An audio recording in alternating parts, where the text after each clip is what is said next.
जी नमस्कार प्यारे साथियों, आप सभी का आपके अपने YouTube channel study with PN sir में हार्दिक स्वागत है। बोर्ड पे आप देख पा रहे होंगे दोस्तों, एक क्वेश्चन लिखा हुआ है। कोटेशन, जो ठाना है वो पाना है। इसी से आज क्लास की स्टार्टिंग हो रही है। जो ठाना है वो पाना से मतलब है कि हमने 10वीं कक्षा में ठान लिया है कि मुझे 90% बनाना है, तो हमें दोस्तों बनाना ही है। दोस्तों गुड न्यूज भी है आपके लिए। Rajasthan board of secondary education की ऑफिशियल वेबसाइट पर आपके मॉडल पेपर और ब्लूप्रिंट दोनों ही जारी कर दिए गए। साइट पर अवेलेबल है, आप चाहे तो डाउनलोड कर सकते हैं। जिन बच्चों को समस्या आ रही है डाउनलोड करने में, वो कमेंट बॉक्स में कमेंट जरूर कर दीजिए कि सर मुझे पीडीएफ अवेलेबल कराए, तो मैं उसका लिंक प्रोवाइड करवा दूंगा। दोस्तों ये जो प्रश्नमाला है, ये अधिकतम सबसे ज्यादा 13 नंबर वाली प्रश्नावली है। मतलब इस बार आपके गणित की जो किताब है ना दोस्तों, ये सांख्य की अगर आप अच्छे से पढ़ाई कर लेते हो तो 13 नंबर आपको दिला कर जाएगी। तो इसमें आज हम शुरुआत कर देते हैं। बहुत से बच्चों के कमेंट भी आए हैं हमारे पास कि सर सांख्यिकी ही पढ़ाइए। तो सांख्यिकी में सबसे पहले बेसिक इंट्रोडक्शन करा देता हूं मैं आपको। हम पढ़ेंगे माध्य, माध्यक और बहुलक। भाई बहुलक पढ़ेंगे ना? जी हाँ सर। अब माध्य, केवल माध्य ज्ञात करने की 3 विधियां हैं। माध्य और बहुलक की बाद में बात कर लेते हैं। आज की वीडियो में हम केवल माध्य पढ़ेंगे, इसलिए इसमें 3 तरह की विधियां हैं। भाई विधियां क्या क्या है? प्रत्यक्ष विधि, कल्पित माध्य और पद विचलन। भाई पद विचलन, एक बार वीडियो में आपको शोर शराबा नजर आ रहा होगा, तो मैं थोड़ा सा वीडियो को देख लेता हूँ एक बार। तब तक आप बोर्ड पर देख पा रहे होंगे कि भाई माध्य ज्ञात करने की 3 विधियां मैंने बता दी, प्रत्यक्ष विधि, कल्पित माध्य और पद विचलन। अब हम कुछ सवालों के माध्यम से माध्य निकालना सीखेंगे, ठीक है दोस्तों? तो सबसे पहले स्क्रीन पर आपको दिखा दूं कि आपके उदाहरण नंबर 1 जो दे रखा है उसको हल कैसे करेंगे। ठीक है, देखिए आपके किताब में दे रखा है कि भाई किसी स्कूल की कक्षा 10 के 30 विद्यार्थियों द्वारा गणित के एक पेपर में 100 में से प्राप्त किए गए अंक एक सारणी में दिए गए हैं। इन विद्यार्थियों द्वारा प्राप्त अंकों का मध्य ज्ञात करना है। ठीक है, जैसा कि स्क्रीन पर आप क्वेश्चन देख पा रहे होंगे। अब इस पे चलते हैं हल की ओर, सॉल्यूशन की तरफ चलते हैं। तो सॉल्यूशन में क्या है दोस्तों, देखिए सबसे पहले हमें एक सारणी बनानी होगी। हल सारणी इस प्रकार से रहने वाली है। यहाँ आ जाएंगे आपके प्राप्तांक, विद्यार्थियों की संख्या और यहाँ एफ आई एक्स आई।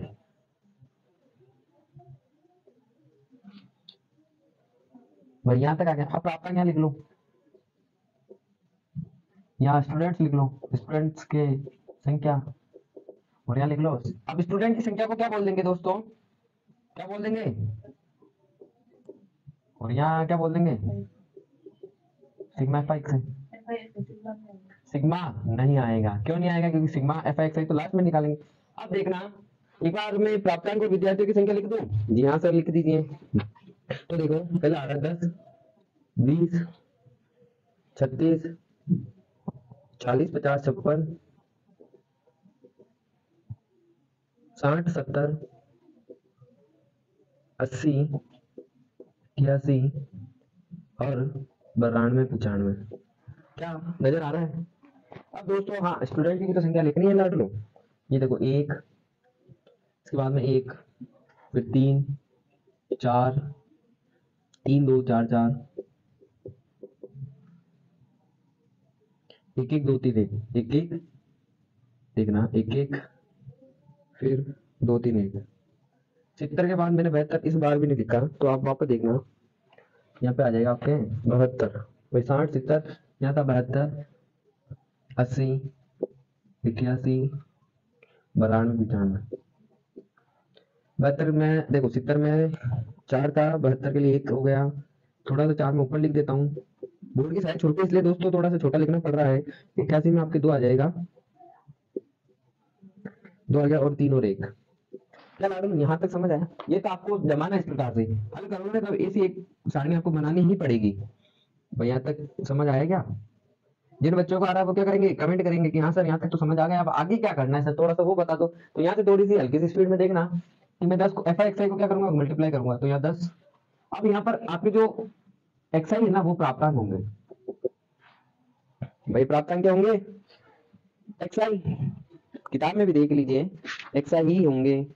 अब क्या करेंगे, गुणा करेंगे। 10 एकम 10 होता है, 20 एकम 20 होता है, 36 या 108 होता है, 40 योग 160 होता है, 50 दिया 150 होता है। 56 दूना क्या होता है, 6 दूनी 12 के 2, हाथी लगी 5 दूनी 10 और 1 11 112। 6 चौका 24 होता है, 7 चौक 28 होता है, 72 एकम 72, 80 एकम 80, 81 दूना 176 या 276। देखो 8 दूनी 16 के 6, हाथी लगे 1, 8 दूनी 16 और 1 17, सही बात, 176 होता है। 92 दिया और 95 एकम। क्या दोस्तों यहाँ तक बात समझ आई? अब माध्य याद करने के लिए जो प्रत्येक विधि है उसका सूत्र लिख लीजिए आप। सूत्र आपको हमेशा हर हाल में क्या है, याद होना जरूरी है।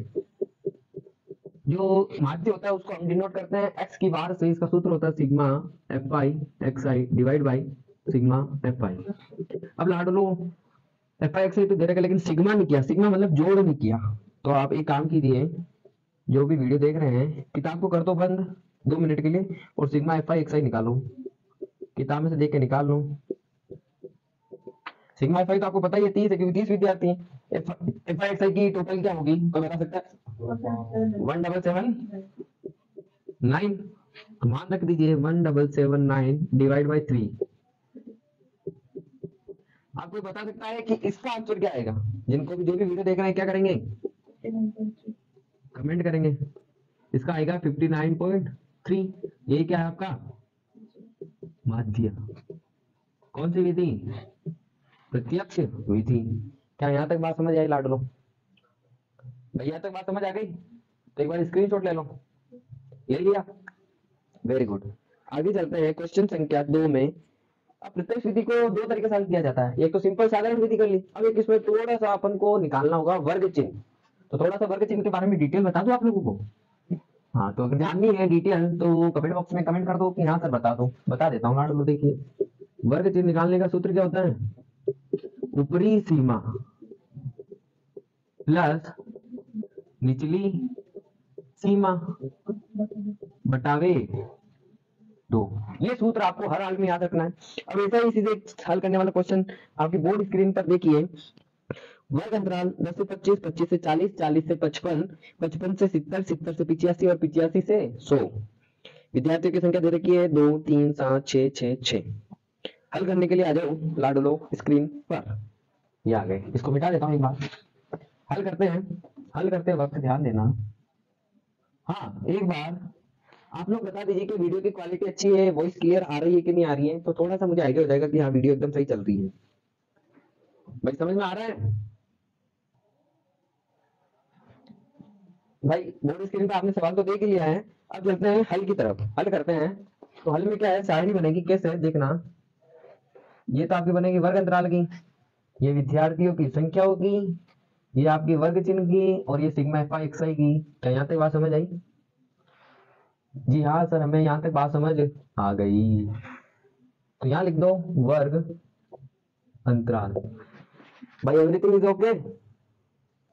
सब समझ आ रहा है? ठीक है। विद्यार्थियों की संख्या, विद्यार्थियों की संख्या लिख ली। आगे चलते हैं वर्ग चिन्ह पर, और यहाँ हो जाएगा एफ आई एक्स आई। अब विद्यार्थियों की संख्या को हम कह देंगे सिग्मा, सॉरी एफ आई केवल, और वर्ग चिन्ह को कह देंगे एक्स आई।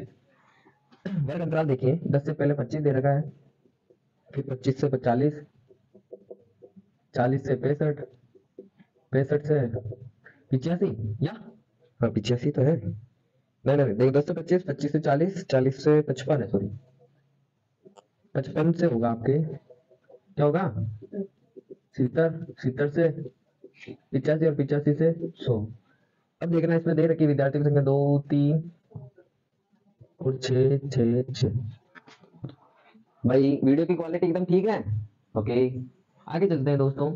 अब मैंने बताया वर्ग चिन्ह निकालने का सूत्र क्या है, ऊपरी सीमा प्लस निचली डिवाइड बाई, ठीक है। अब आप लोग कहोगे कि सर इसमें तो ऊपरी सीमा और निचली सीमा क्या है, तो लाडलो इधर देखो, ये जो पहला नंबर दे रखा है ना वर्ग अंतराल में, आ जाओ। तो 10 तो है ऊपरी सीमा और 25 हो जाएगी निचली सीमा। तो अब ऊपरी सीमा 10 बताया प्लस सूत्र क्या है, निचली सीमा 25 बताया, बटावे 2 लगा दो। तो 10 और 25 कितना होता है 35/2। तो इसको हल करने पे क्या आएगा 17.5 आएगा, 17.5 आएगा। उसको क्या कर देंगे, हल करने का उसको हम लिख देंगे यहाँ पर, लिख देंगे यहाँ तक बात समझ। अब ऐसे ही आप कमेंट बॉक्स में 25, 40, 55 ये सब जोड़ के बता दो क्या क्या आने वाला है। भाई बता दोगे क्या? जी हाँ सर बता देंगे। तो देखो मैं 25 और 40 को जोड़ के अगर सर 2 का भाग देता हूँ ना तो 32.5 आता है। क्या आता है? अब 40 और 55 को जोड़कर 2 का भाग दो तो क्या आता है? 47 पॉइंट। और अगली बार में क्या आएगा लाडलो? 62.5। और अंत में भैया तक कोई दिक्कत है क्या? अब आप लोग कहोगे सर ये कहाँ से आ रहा है, तो उसमें यही करना है, ऊपरी सीमा प्लस निचली सीमा बराबर, सॉरी डिवाइड बाई 2 बराबर जो आंसर आएगा वो ये क्या लिखना है? वर्ग चिन्ह वाली सारणी में लिखना है। अब लाडलो एक चीज और करना, इसको इसके साथ गुणा करना, इसको इसके साथ गुणा करना, इसको इसके साथ गुणा करना, इसको इसके साथ, इसको इसके साथ और इसको इसके साथ। कोई बता देगा 17 दूना 34 और 35.0। 32 को 3 से करो 92.5। 43.5 को 7 से करो 6 को 62.5 से। तो ये आएगा, तो ये आएगा क्या? और अगला क्या आएगा? और अगला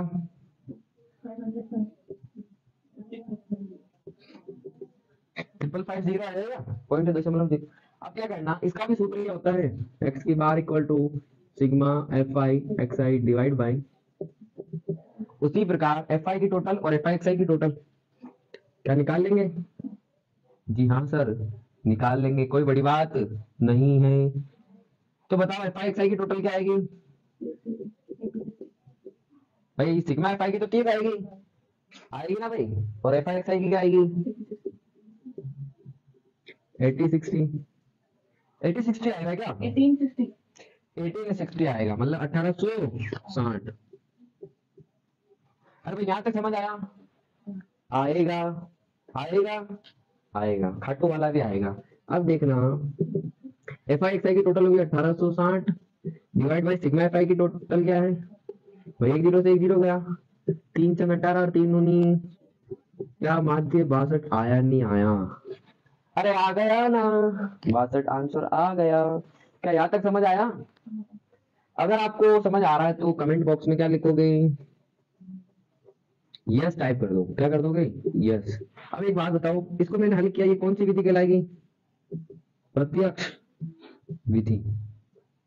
अब आप लोग कहोगे कि सर हमें कैसे पता चलेगा कि वर्ग चिन्ह निकालना है? जब बेटा क्वेश्चन में वर्ग अंतराल आ जाता है तो वर्ग चिन्ह निकालते हैं, अगर क्वेश्चन में वर्ग अंतराल नहीं आता तो लाडलो वर्ग चिन्ह निकालने की जरूरत है क्या? नहीं है ना? Very good. ओके नेक्स्ट चलते हैं हम।